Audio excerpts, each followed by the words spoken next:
waa xilli aroor ah caasimadda Soomaaliya ee Muqdisho.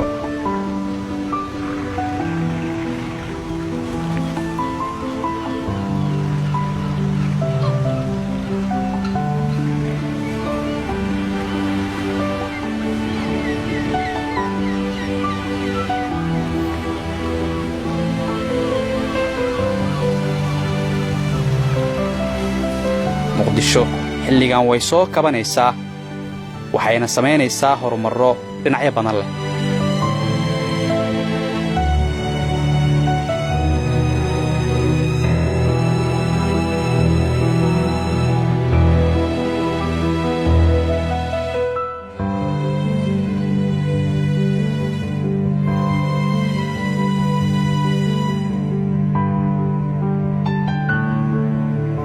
halkan waa barxadda suuqa dahablaha ee Xamarweyne.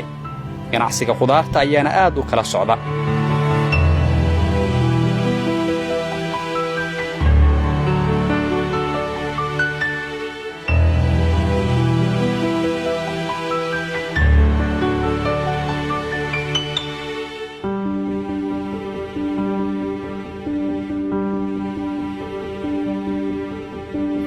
si kasta oo dadka reer Muqdisho ay u soo wajahdo marxalad adag kama niyad jabaan in dalkooda ay dhistaan.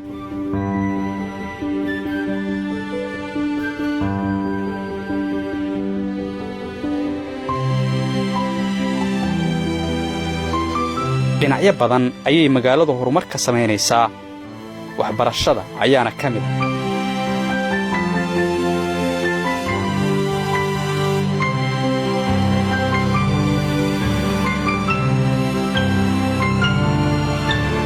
rajada wanaagsan oo ay qabaan dadka reer Muqdisho iyo dadaalada socda xilligan oo isbiirsada ayaa keeni kara in si dhammaystiran magaaladu ay u samayso isbeddel ay kula tartamayso caasimadaha horumaray ee dunida.